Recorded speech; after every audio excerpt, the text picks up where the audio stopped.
One common thing మనకి ఇజ్రాయెల్కి ఏంటంటే, మోదీ గారు చెప్పారు కూడా, ఇజ్రాయెల్ రికగ్నైజ్ చేసిన రోజే మోదీ గారు పుట్టారు.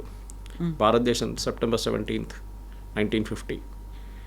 తో ఈ సెలబ్రేషన్ భారతదేశానికి ఇజ్రాయెల్కి మీరు అర్థం చేసుకోవాలి. మనం ఎంతో ప్యాలెస్టైన్తో తిరిగినాం చాలా మట్టుకు.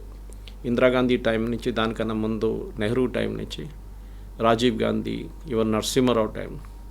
అండ్ యాసిర్ అరాఫత్ కూడా చాలాసార్లు భారతదేశానికి వచ్చారు. Designated terrorist. సరే, one man's freedom fighter is another man's terrorist అంటారు. మీరు హఫీజ్ సయీద్ గురించో లేకుంటే వీళ్ళ గురించి అనేటప్పుడు, ఇజ్రాయేలీ అథ్లీట్స్ని చంపిన వాళ్ళు ఇదే ప్యాలెస్టైనియన్ టెర్రరిస్ట్. మ్యూనిక్ ఒలింపిక్ గేమ్స్లో మన అందరికి తెలిసిందే. ఎల్ఆల్ ఎయిర్క్రాఫ్ట్ హైజాక్ చేసింది ఒకసారి, వీళ్ళు ట్రై చేశారు. దాని తర్వాత పానామ్ హైజాక్ చేశారు, ఎయిర్ ఫ్రాన్స్ హైజాక్ చేశారు, ఉగాండాకి తీసుకెళ్ళిన ఆపరేషన్ అప్పుడు రెస్క్యూ చేశారు, ఆపరేషన్ థండర్బోల్ట్. సో ఇజ్రాయెల్ అనేది ఒక రాష్ట్రం మనలాగానే, ఎప్పుడు చూసినా వాళ్ళ మీద టెర్రరిస్ట్ దాడి నడుస్తూనే ఉంటుంది. సో భారతదేశానికి కూడా అదే ఉంది. మోదీ గారు అదే అన్నారు, we face the same thing. మీ మీద అప్పుడు జరిగిన 4 సంవత్సరాల ముందు జరిగిన October 7th అటాక్ హమాస్ నుంచి, ఆ అటాక్ లాగానే మా 26/11 కూడా అట్లనే ఉంటాయని చెప్పి మోదీ గారు రిమైండ్ చేస్తారు. దాంట్లో హబాద్ హౌస్ మీద ముంబైలో దాడి చేసి అక్కడ కూడా టెర్రరిస్ట్ దిగారు చూడండి. వాళ్ళకి చాలా క్లియర్గా టార్గెట్ చేసుకున్నారు పాకిస్తానీ టెర్రరిస్ట్. ఏదో హోటల్కి వెళ్ళడమో ఏదో బిల్డింగ్కి వెళ్ళడం కాకుండా ఇజ్రాయేలీ కల్చరల్ సెంటర్ మీద కూడా దాడి చేసి అక్కడ ఉన్న రాబాయి వాళ్ళ ఫ్యామిలీని చంపారు. వాళ్ళ అబ్బాయి ఒకటే బయటపడ్డాడు. సో అట్లాంటి దాంట్లో మనకు we have a shared relationship. మనకి రష్యా తర్వాత అన్నిటికంటే స్టేబుల్గా ఉన్న ఒక పార్ట్నర్ టెక్నాలజీలో ఇజ్రాయెల్, డిఫెన్స్ టెక్నాలజీలో. కార్గిల్ వార్ టైంలో కూడా ఇజ్రాయెల్ ఎక్కువ మాట్లాడరు. దాని డిఫెన్స్ పర్చేసు, డిఫెన్స్ అమ్మడం అంతా యూఎస్తో లింక్డ్ ఉంటుంది ఎప్పుడు. ఎందుకంటే చాలా మటుకు వాళ్ళ టెక్నాలజీని డెవలప్ చేసింది యూఎస్లో, కానీ దాన్ని మ్యానుఫ్యాక్చర్ కూడా యూఎస్లో జరుగుతుంది. ఎందుకంటే ఇజ్రాయెల్ దగ్గర మ్యానుఫ్యాక్చరింగ్ కెపాసిటీ అంత లేదు, ఇప్పుడు వచ్చింది అనుకోండి, ఆ టైంలో లేకుండా. ఇజ్రాయెల్ చాలా మటుకు టెక్నాలజీలో they are way ahead of us, even US. వాళ్ళ రీసెర్చ్ అండ్ డెవలప్మెంట్ అనేది one of the best in the world. అది మీరు అగ్రికల్చర్ ఉండొచ్చు, డిఫెన్స్ ఉండొచ్చు, బయోటెక్నాలజీ ఉండొచ్చు, ఏదైనా. I met so many Israeli scientist. ఇక్కడ కాన్ఫరెన్సెస్లో కలుస్తుంటాను, బయో ఏషియా లాంటి కాన్ఫరెన్స్, దానికన్నా ముందున్న కాన్ఫరెన్స్లో కూడా. వాళ్ళ R&D చూస్తే మనం అసలు వీఆర్ నోవేర్. మనం ఇప్పుడు స్టార్టప్స్ గురించి మాట్లాడుతున్నాం, స్టార్టప్ కల్చర్ వాళ్ళకి ఆల్రెడీ ఉంది. అది చిన్న చిన్న కంపెనీలు, దే ప్రొడ్యూస్ అమేజింగ్ వర్క్.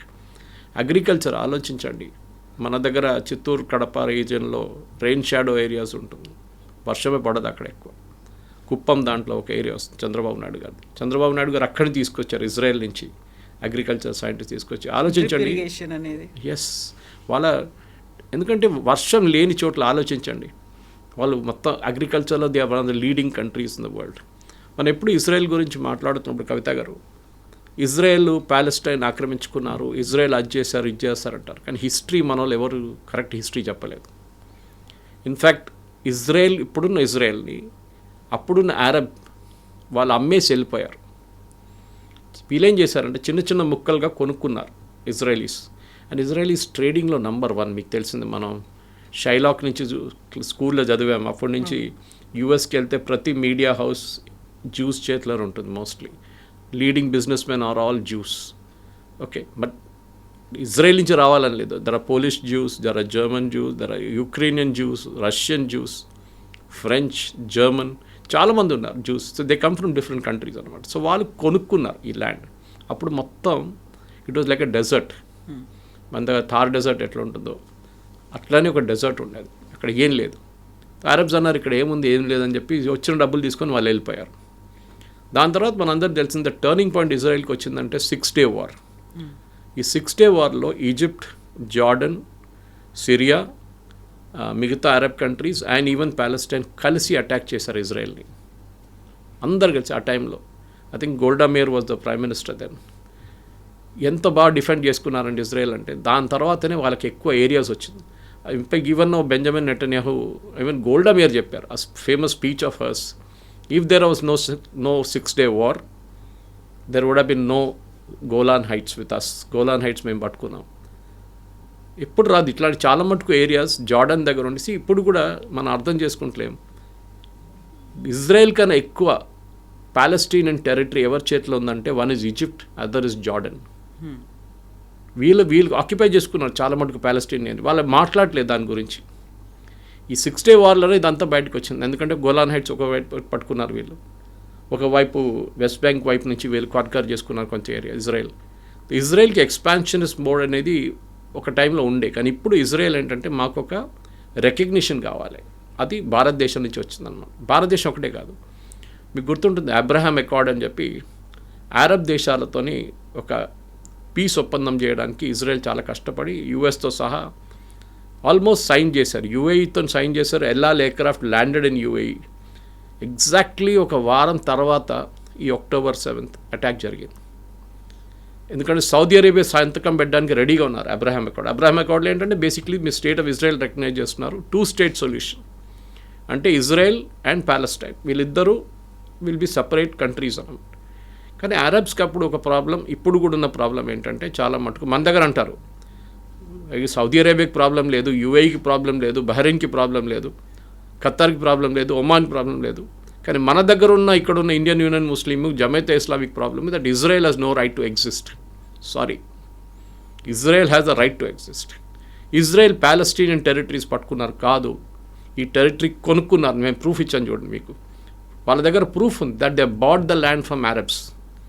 ఇది ఆ టైంలో ఈవెన్ ఆయిల్ కూడా కనబట్టలేదు ఎక్కువ, మనకు 70s తర్వాతనే ఆయిల్ బూమ్ స్టార్ట్ అయింది వెస్ట్ ఏషియాలో. ఇట్లాంటి పరిస్థితుల్లో ఇజ్రాయలీస్ కష్టపడి వాళ్ళ దేశాన్ని కాపాడుకున్నారు. కానీ వాళ్ళ మీద చాలా టెర్రరిస్ట్ అటాక్ జరుగుతున్నాయి. ముందు మీకు గుర్తుంటుంది car bomb was very common, suicide bombing. దాని తర్వాత వాళ్ళు కొన్ని సెక్యూరిటీ మెజర్స్ డెవలప్ చేశారు.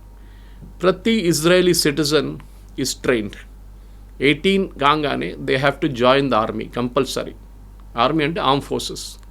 3 సంవత్సరాలు పనిచేసిన తర్వాత దాంట్లో కొంతమందికి వాళ్ళు జాబ్స్ ఆఫర్ చేస్తారు. And Israeli pilots, Israeli army, Israeli navy are the best in the world. US కూడా అంగీకరిస్తారు. ఇప్పుడు వాళ్ళు ఎయిర్ ఫోర్స్, మీరు మన నస్రుల్లాని చంపడమో కానీ, ఇరాన్లో వెళ్ళి చంపడం కానీ, దాని తర్వాత జరిగిన చాలా మటుకు ఈవెన్ ఖతార్ మీద జరిగిన అటాక్, ఇదంతా ఇజ్రాయెల్, ఇరాన్ మీద జరిగిన అటాక్ అంతా ఇజ్రాయెల్ ఎయిర్ ఫోర్స్ చేస్తారు చాలా మటుకు. And they are the best in the world, దాంట్లో డౌట్ లేదు. వాళ్ళకి చాలా మటుకు హార్డ్వేర్, ఎయిర్క్రాఫ్ట్ మ్యానుఫ్యాక్చరింగ్ కెపాసిటీ వాళ్ళ దగ్గర లేదు. ఆ హార్డ్వేర్ అంతా ఇట్ కమ్స్ ఫ్రమ్ యూఎస్. యూఎస్కి ఎప్పుడు ఎంత వ్యతిరేకించినా కానీ ఇజ్రాయలీ పాలసీస్ యూఎస్కి ఇజ్రాయెల్తో ఉండాల్సిందే. బికాజ్ దే నో ఒక కౌంటర్ బ్యాలెన్సింగ్ ఉండాలంటే వెస్ట్ ఏషియాలో ఇజ్రాయెల్తోనే ఉంటుంది. ఎందుకంటే మీరు చూడండి, Jordan ruled by a family, Saudi Arabia ruled by family, UAE families, Qatar families, Bahrain family, Oman family. అంత డెమోక్రసీ లేదు ఆ ఏరియాలో ఎక్కడ. అండ్ ఇజ్రాయెల్ కూడా డెమోక్రసీ.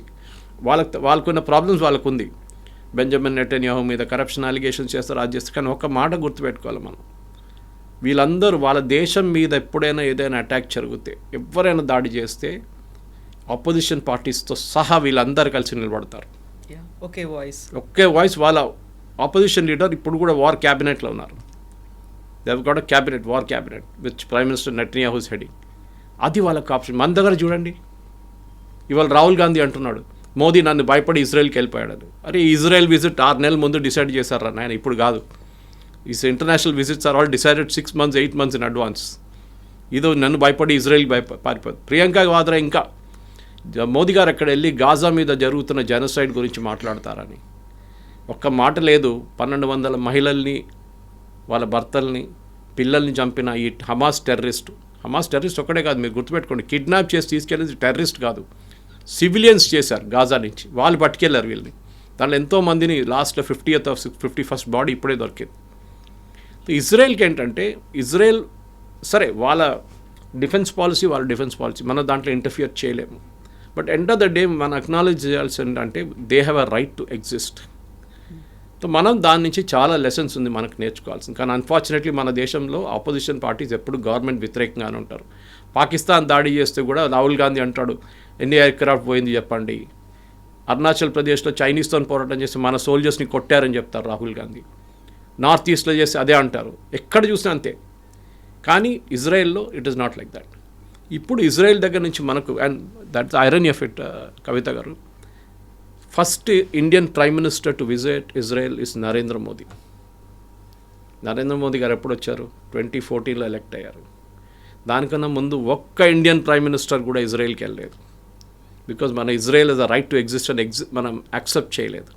మోదీ గారికి ఆ ప్రాబ్లం లేకుండే. బహుశా చెప్పొచ్చు వీళ్ళు రైట్ వింగ్, వాళ్ళు కూడా right wing, okay that's fine. కానీ Israel has a right to exist. And మనకి ఇజ్రాయెల్ కావాలి ఇప్పుడు. ఎందుకంటే చాలా మటుకు మనకి కావాల్సిన టెక్నాలజీ యూఎస్ మనకి ఇయ్యరు, వాళ్ళు అమ్మరు మనకి.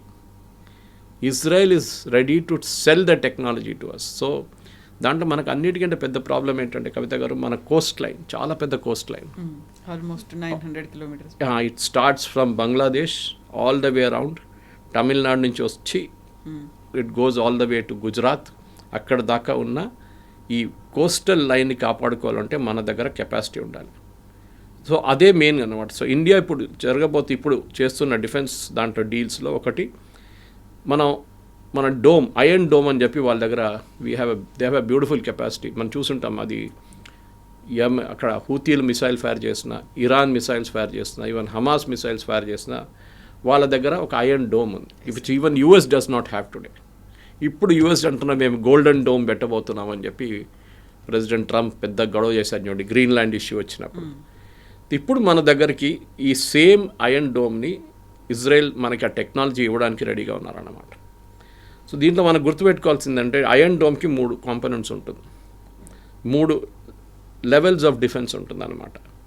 ఒకటి డేవిడ్ స్లింగ్ అని ఉంటుంది. డేవిడ్ స్లింగ్ ఏంటంటే మీడియం రేంజ్ మిసైల్స్ని హ్యాండిల్ చేస్తుంది. అది 300 కిలోమీటర్ దాకా ఉన్న డ్రోన్స్ని, మిసైల్స్ని హ్యాండిల్ చేస్తుంది. మనకి పాకిస్తాన్ వైపు నుంచి ఆ ఇష్యూ ఉంది, చైనా వైపు నుంచి అంత ప్రాబ్లం లేదు. ఎందుకంటే చైనా యాక్టివ్గా మన మీద దాడి చేయలేదు, లాస్ట్ 60 తర్వాత ఎప్పుడు చేయలేదు. పాకిస్తాన్ రెగ్యులర్గా చేస్తుంటారు. ఇప్పుడు ఒక third front Bangladesh open up అయింది మనకి, అక్కడి నుంచి కూడా రేపు దాడి జరగవచ్చు మన మీద. But we can easily defend our self. Bangladesh అంత పెద్ద ఇష్యూ కాదు. సో డేవిడ్ స్లింగ్ టెక్నాలజీ మనకి ఇవ్వబోతున్నారు. అది కాకుండా డేవిడ్ స్లింగ్ ఐరన్ డోమ్లో మనకి ఇంటర్సెప్ట్ మిసైల్స్ని 4 నుంచి 70 కిలోమీటర్ దాకా ఉన్న షార్ట్ రేంజ్ రాకెట్స్ని కాపాడుకుంటుంది అనమాట. సో దీన్ని కాకుండా మనకు కావాల్సిన మెయిన్ ఏంటంటే మనకి యారో మిసైల్స్ అని ఉంటుంది ఇజ్రాయెల్ దగ్గర, which is basically an American technology. కానీ ఇజ్రాయెల్ దాన్ని డెవలప్ చేసి మాడిఫై చేసుకున్నారు. ఆ టెక్నాలజీ కూడా మనకి ఇవ్వడానికి రెడీగా ఉన్నారు ఇజ్రాయెల్. సో 3 కాంపోనెంట్స్ అనమాట, David sling, arrow and iron dome. ఈ ఐరన్ డోమ్లో ఈ మొత్తం టెక్నాలజీ మనం తీసుకొస్తే మన కంప్లీట్ కోస్టల్ ఏరియా మనం హ్యాండిల్ చేసుకోవచ్చు. అది చాలా ఇంపార్టెంట్. ఎందుకంటే మనకి ఇంత పెద్ద కోస్ట్ లైన్ ఉన్నప్పుడు డెఫినెట్గా వీ హ్యావ్ టు, ఎందుకంటే మనకి మీరు చెప్పినట్ల ఆల్మోస్ట్ 15,000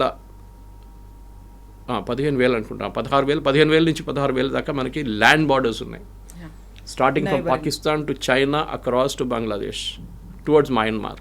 15,000 కిలోమీటర్స్. ఇది మీరు ఫిజికలీ డిఫెండ్ చేయాలంటే చాలా కష్టం. సోల్జర్స్ని ప్రతి టెక్నాలజీ వాడాల్సిందే ఈ టైంలో. అది కాకుండా మీరు చెప్పినట్లు మనకి 7,500 కిలోమీటర్స్ కోస్ట్ లైన్ ఉంది. Again very difficult to defend. మీరు ఎంత సబ్మెరీన్స్ పెట్టినా, ఎన్ని షిప్స్ పెట్టినా కానీ, ఎన్ని ట్రాకింగ్ చేసినా, ఎన్ని రికాగ్నిషన్ చేసినా టెక్నాలజీ కావాల్సింది. ఇజ్రాయెల్ దగ్గర నుంచి నేర్చుకోవాలి. ప్రతి చోట్ల మన మనుషులు పెట్టలేము, మనం టెక్నాలజీ వాడుకోవాలి. So this technology Israel is ready to sell to us. అది కాకుండా మిగతా మిసైల్స్ కూడా మనకు చాలా మట్టుకున్నాయి. ఫర్ ఎగ్జాంపుల్ నేను అది ఎల్బిట్ అనే ఒక ఇజ్రాయలీ కంపెనీ ఒకటి ఉంది, వాళ్ళ దగ్గర కూడా ఒక రఫేల్ ఉంది. But it is Rafael, not Rafale of France. It's a different company. వీళ్ళ దగ్గర కూడా ఒక ఐరన్ బీమ్ డెవలప్ చేశారు. దాంట్లో ఐరన్ బీమ్ ఏంటంటే ఇట్స్ లైక్ ఎ లేజర్. ఇప్పుడు మనం S-400 వాడుతున్నప్పుడు రష్యా దగ్గర తీసుకున్నప్పుడు ప్రతిసారి ఇది ఫైర్ చేస్తున్నప్పుడు it cost millions. So but అంత ఖర్చు చేయాలన్నా వద్దా అని ఆలోచించాల్సి వస్తుంది. అటువైపు నుంచి ఒక డ్రోన్ వస్తుందో లేకుండా మిసైల్ వస్తున్నప్పుడు S-400 అక్కర్లేదు, యారో విల్ టేక్ కేర్, మన దగ్గర ఉన్న ఆకాష్ విల్ టేక్ కేర్, చూసుకుంటుంది అది. ఎందుకంటే మనం ఒక దోమని చంపడానికి ఒక సుత్తి తీసుకొచ్చి కొడతాం చూడండి, ఆ కాన్సెప్ట్ అయిపోతుంది ఇఫ్ యూ యూస్ S-400. దేనికి కావాలో దానికే వాడుకోవాలన్నమాట. సో ఆ పరిస్థితుల్లో we have to get this particular ఒక మిసైల్ టెక్నాలజీ మన దగ్గర వాళ్ళు ఐరన్ బీమ్ అని చేశారు. దాంట్లో ఫిజికల్ మిసైల్ లేదు, it's a laser guided missile destroyer అనమాట. దాన్ని ఇప్పుడు ఇరాన్తో జరిగిన గొడవలో వాళ్ళు యూజ్ చేశారు. It worked. ఇంకా కంప్లీట్ డెవలప్మెంట్ కాలేదు, ఆల్మోస్ట్ అయిపోయినట్లు ఉంది ఇప్పుడు. వాళ్ళు ఎక్కువ బయట చెప్పరు ఇప్పుడు. సో దాన్ని మనం we are going to take care, we'll buy అనమాట, కొనుక్కొని వెళ్తున్నాం. దానికి బేసిక్లీ ఒక 100 కిలోవాట్స్ ఒక బీమ్ అనమాట, లేజర్ బీమ్. అది such a strong laser beam. Up to 10 కిలోమీటర్ల దాకా ఏ ఇన్కమింగ్ మిసైల్ వస్తుంటే దాన్ని కొట్టుపడేస్తుంది. సో ఫిజికలీ మీరు ఏం లాంచ్ చేయక్కర్లేదు, you can just switch on the beam like a strong torch light అది వెళ్ళి Powerful కొడుతుంది, గా. దాన్ని వెళ్ళి కొట్టేసి డిస్ట్రాయ్ చేస్తుంది అనమాట. ఇది మనం చేయాల్సింది ఇప్పుడు. సో దీని కాకుండా చాలా మటుకు స్పైస్ 100 గైడెన్స్ సిస్టమ్స్ ఉంది, ఎల్బెట్ ద ర్యాంపేజ్ ఉంది, అది చాలా దగ్గర మిసైల్స్ ఉంది. దాంట్లో కొన్ని మిసైల్స్ మనం రఫేల్ ఎయిర్క్రాఫ్ట్లో వాడుకుంటున్నాం. ఒక మిసైల్ మనం వాడింది very important missile, spice missile అప్పుడు వాడింది మన బాలాకోట్. అదే మిసైల్ వీళ్ళు నస్రుల్లాని చంపడానికి లెబనాన్లో వాడారు. ఓకే. అదేం చేస్తుందంటే ఇట్ విల్ బేసిక్లీ డ్రిల్ చేసుకుంటుంది. Suppose terrorist sitting in the second floor, tunnel కానీ అండర్ గ్రౌండ్, ఈవెన్ సెకండ్ ఫ్లోర్లో కూర్చున్నాడు, బిల్డింగ్ ఏమో 6 అంతస్తుల బిల్డింగ్ ఉంది, but you know the terrorist groups are sitting second floor అంటే ఇది డ్రిల్ చేసుకుంటూ వెళ్ళిపోతుంది. 6 to 5, 5 to 4, 4 to 3, 3 to 1 వచ్చి మళ్ళీ ఇంప్లోడ్ అవుతుంది. ఎక్స్ప్లోడ్ కాదు, ఇట్లా ఇంప్లోడ్ అంటే లోపల ఉన్నది మీకేం దొరకదు, బోన్స్ కూడా దొరకదు, ఇట్లా జస్ట్ ఎవాపరేట్ చేసేస్తారు వాళ్ళని. అంత పవర్ఫుల్ బాంబ్. దానికోసం నస్రుల్లాని అట్లా చెప్పి నస్రుల్లా చనిపోయినప్పుడు అలా Lebanese army very clearly said ఆయన మీద ఒక ఇంజరీ కూడా లేదంట బాడీ మీద, ఈ జస్ట్ డైడ్ ఆఫ్ షాక్. అంత టెక్నాలజీ ఇజ్రాయెల్ దగ్గర ఉంది. సో మనం కూడా అది వాడాల్సింది. సో మనకి ఇజ్రాయెల్తో ఎంత ఈ ఆపోజిషన్ పార్టీస్ ఆబ్జెక్ట్ చేసినా కానీ ఇక్కడ ఓట్ బ్యాంక్ పాలిటిక్స్ మన అందరు తెలుసు. వీళ్ళకి గాజా వాళ్ళకి కేరళ ఎక్కడుందో, లేకుంటే పాలస్టీనియన్ వాళ్ళకి కేరళ ఎక్కడుందో, లేకుంటే ఇండియన్ యూనియన్ ముస్లిం లీగ్ ఎవరో, జమాతే ఇస్లామీ ఎవరో వాళ్ళకి ఏం తెలియదు, వాళ్ళు పట్టించుకోరు కూడా. మన వాళ్ళకి ఎక్కడ లొల్లి ఎక్కువ. All eyes on Rafah, save Gaza. Pahalgam జరిగినప్పుడు none of the film stars in Kerala tweeted about it, ఒక్కరు కూడా చేయలేదు. కానీ గాజా మీద దాడి చేసినప్పుడు save Gaza, save children, save lady women, మన అందరు తెలిసిందే. దీస్ ఆర్ టెర్రరిస్ట్ని టెర్రరిస్ట్ లాగానే చూసుకోవాల్సి వస్తుంది మనం. సో ఇప్పుడు సరికొత్తగా ఒక ప్రతిపాదన అనేది వచ్చింది, హెక్సగాన్ ఆఫ్ అలయన్స్ అనేది. సో 6 యాంగిల్స్లో దీన్ని కూడా మేము ట్యాకిల్ చేయబోతున్నాము అనేది. బట్ దాన్ని పాకిస్తాన్ ఎందుకు అబ్జెక్ట్ చేస్తుంది? పాకిస్తాన్ అంతా ఏకమైంది, వాళ్ళు ఒక రిజల్యూషన్ కూడా పాస్ చేశారు, we are opposing this hexagon of alliance అనే దాన్ని. హెక్సగాన్ ఆఫ్ అలయన్స్ అనేది ఇజ్రాయెల్ మోదీ గారు వచ్చే ముందే లాంచ్ చేశారు. I think it was 20th ఎక్కడో లాంచ్ చేసినది. దీంట్లో ఏంటంటే ఇండియా, గ్రీస్, సైప్రస్, కొన్ని Arab countries, African countries against Shia and Sunni adversaries. ఇప్పుడు మీకు ఆన్సర్ వచ్చేసింది. సున్నీ దేశాలు చాలా ఉన్నాయి, షియా ఒక్కటే ఇరాన్. షియా అండ్ సున్నీ దాని మీద, టెర్రరిస్ట్ గ్రూప్ మీద, అడ్వర్సరీస్ మీద ఒక డిఫెన్స్ మెకానిజం డెవలప్ చేయడానికి హెక్సగాన్ అని చెప్పి ఇజ్రాయెల్ తీసుకొచ్చిన కొత్త కాన్సెప్ట్. దీంట్లో యూఎస్ లేరు. Why Greece and Cyprus? చాలా ఇంపార్టెంట్. మనకు తెలిసింది టర్కీ గ్రీస్ అండ్ సైప్రస్ మీద ఎప్పటి నుంచో దాడి చేసి కొన్ని ఏరియాస్ కూడా ఆక్యుపై చేసుకున్నారు. దానికోసం మోదీ గారు అక్కడ వెళ్ళినప్పుడు ఒక డిఫెన్స్ ప్యాక్ట్ సైన్ చేశారు. దానికే ఎర్దోగాన్ కోపం వచ్చి పాకిస్తాన్తోని వాళ్ళ రిలేషన్షిప్ డెవలప్ చేసుకుంటున్నారు. గ్రీస్కి టెక్నాలజీ లేదు, వాళ్ళ దగ్గర అంత పెద్ద ఆర్మ్ ఫోర్సెస్ లేరు. సో ఇజ్రాయెల్ ఏం చెప్పారంటే రేపు మీరు మీద ఎవరైనా దాడి చేస్తే మేము చూసుకుంటాం. ద ఐరన్ ఈస్ నేటో కూడా అంత హెల్ప్ చేయదు గ్రీస్ని, సైప్రస్ని, ఎందుకంటే దాని నేటోలో టర్కీ కూడా ఉన్నారు. సో ఇజ్రాయెల్ ఏమన్నారంటే ఇప్పుడు we will take care of you, మేము మిమ్మల్ని చూసుకుంటాం, మీ సెక్యూరిటీ మా దగ్గర ఉంది. సైప్రస్ చాలా ఏరియాస్ టర్కీ చేతిలో ఉంది, టర్కీ ఆక్యుపై చేసుకున్నారు. ఈవెన్ గ్రీస్ మీద కూడా ఉంది చాలా మటుకు. సో అట్లాంటి పరిస్థితుల్లో రేపు టర్కీ ఒక్క కాల్ ముందు పెట్టినా కానీ India and Israel will be there to guard, చూసుకుంటారు వాళ్ళ డిఫెన్స్ మెకానిజం. అది మనకు చాలా పెద్ద ఒక ఫుట్ స్టెప్. ఎందుకంటే మనకు యూరోప్లో ఒక ఎయిర్ ఫోర్స్ బేస్ కావాలంటే రేపు సైప్రస్ లేకుంటే గ్రీస్ మనకి ఇస్తారు. అది విచ్ మనం ఇప్పుడు కళల్లో కూడా ఆలోచించలేము. అది అట్లాంటి ఒక రిలేషన్షిప్ మనం డెవలప్ చేస్తున్నాం. సో ఈ హెక్సగాన్ అని రాగానే న్యాచురలీ పాకిస్తాన్ దాంట్లో లేదు. ట్రంప్ పాకిస్తాన్ అది ఇది అంటాడు, ఎందుకంటే ఆయనకు డబ్బులు ఇస్తున్నారు, ఆయన క్రిప్టో కరెన్సీలో వీళ్ళందరూ డబ్బులు పెడుతున్నారు పాకిస్తాన్ ఆర్మీ వాళ్ళు, అదంతా చేస్తారు. ఆయన ఉంటాడు, ఇవాళ 3 సంవత్సరాల తర్వాత వెళ్ళిపోతాడు. దాని తర్వాత ఏం జరుగుతుందో మనకు తెలుసు. అక్కడ దాకా వెళ్ళక్కర్లేదు. ఈ మిడ్ టర్మ్ పోల్స్ ఓడిపోగానే Trump will become very weak. కానీ ఇజ్రాయెల్కి ఏంటంటే ఈ లాంగ్ టర్మ్ ఆబ్జెక్టివ్ వాళ్ళు చూస్తున్నారు. కవిత గారు, లాంగ్ టర్మ్ ఏంటి? ఇప్పుడైతే గాజా ఇష్యూ సార్ట్అవుట్ అయిపోయింది మోర్ ఆర్ లెస్. నెక్స్ట్ ఏంటి? ఎక్కడి నుంచి దాడులు రావచ్చు రేపు? It can be Qatar, Pakistan. ఎందుకంటే ఈ అరబ్ నేషన్స్లో అందరి దాంట్లో ఇస్లామిక్ నేషన్స్లో ఒకటే నేషన్ దగ్గర న్యూక్లియర్ అసెట్స్ ఉంది, అది పాకిస్తాన్. అది ఇజ్రాయెల్కి డౌట్ ఉంది, వీళ్ళు ఎప్పుడైనా అమ్ముకుంటారు ఈ టెక్నాలజీ సౌదీ అరేబియాకో లేకుంటే ఖతార్కో లేకుంటే ఎవరికైనా వీళ్ళు అమ్ముకుంటారు డబ్బుల కోసం. డబ్బులు లేవు వాళ్ళ దగ్గర. ఇవ్వాలే $2 బిలియన్ యూఏఈ నుంచి తీసుకున్న లోన్ది రోల్ ఓవర్ చేశారు, అంటే మీరు తర్వాత కట్టండి రా అని చెప్పేసి వాళ్ళు అగ్రీ చేశారు యూఏఈ. ఆ పరిస్థితిలో ఉన్నారు పాకిస్తాన్. రేపు మిసైల్స్ ఇచ్చేసి nuclear tip missiles, nuclear technology అమ్ముకొని పాకిస్తాన్ డబ్బులు సంపాదిస్తారని ఇజ్రాయెల్కి ఎప్పుడు డౌట్ ఉంటుంది. సో దానికోసం మనం ఒక వైపు నుంచి, ఇంకొక వైపు నుంచి ఇజ్రాయెల్, అరబ్ కంట్రీస్ పేరు చెప్పట్లేదు, డెఫినెట్లీ యూఏఈ ఉంటుంది దాంట్లో, డౌట్ లేదు. ఎందుకంటే మీకు గుర్తుంటుంది సొమాలీ ల్యాండ్ అని చెప్పి ఆఫ్రికాలో ఒక చిన్న పోర్షన్ ఉంది. చాలా మటుకు ఒక 2-3 నెలల ముందు I think we also spoke, మన ఛానల్ కూడా మాట్లాడాం మనం. Somaliland was a part of Somalia ఒక 32 సంవత్సరాల ముందు దాకా. వాళ్ళు దాని తర్వాత సపరేట్ అయిపోయారు. సొమాలియాలో మీకు తెలుసు టెర్రరిస్ట్ అటాకు, దాని మీద అటాక్ నడుస్తున్నాడు. వేరే సొమాలీ ల్యాండ్ కంప్లీట్ డెమోక్రసీగా మారిపోయి with strong judicial system, in spite of Islamic కంట్రీగా ఉంటే కూడా వాళ్ళు చాలా మటుకు ఇజ్రాయెల్తోని వాళ్ళు రిలేషన్షిప్ డెవలప్ చేసుకున్నారు. ఇన్ఫ్యాక్ట్ వాళ్ళని ఇవ్వాల దాకా మనం కూడా అంగీకరించలేదు Somaliland as a country, even UN కూడా. కానీ ఫస్ట్ కంట్రీ ఒక 6 వారాలు 8 వారాల ముందు first country to recognise Somaliland was Benjamin Netanyahu, Israel. మేము మిమ్మల్ని అంగీకరిస్తున్నాం, మిమ్మల్ని ప్రొటెక్ట్ చేస్తాం. ఎందుకు? సొమాలీ ల్యాండ్ ఇటువైపు కూర్చున్నప్పుడు గల్ఫ్ ఆఫ్ రెడ్ సీ వైపు అటువైపు ఈస్ హూతీస్ యమన్లో. సో ఇజ్రాయెల్ నుంచి వార్షిప్స్ పంపించి, ఇజ్రాయెల్ నుంచి ఎయిర్క్రాఫ్ట్ పంపించి అటాక్ చేయక్కర్లేదు 3000 కిలోమీటర్లు. They will put them in Somaliland. అక్కడి నుంచి వితిన్ 10 నిమిషాలు అటాక్ చేయవచ్చు హూతీస్ని. ఈవెన్ హూతీస్ మిసైల్ ఫైర్ చేశారు ఇజ్రాయెల్ వైపు, వితిన్ 10 నిమిషాలు వీళ్ళు అడ్డుకోవచ్చు. ఇక్కడే డేవిడ్ స్లింగ్ అక్కర్లేదు, ఐరన్ డోమ్ అక్కర్లేదు. సో ఇది చాలా ఇంపార్టెంట్. సో ఇజ్రాయెల్ ఏం చేస్తున్నారంటే వాళ్ళు కూడా ప్రతి చోట్లలో వాళ్ళ ఇన్ఫ్లుయెన్స్ యూస్ చేస్తున్నారు.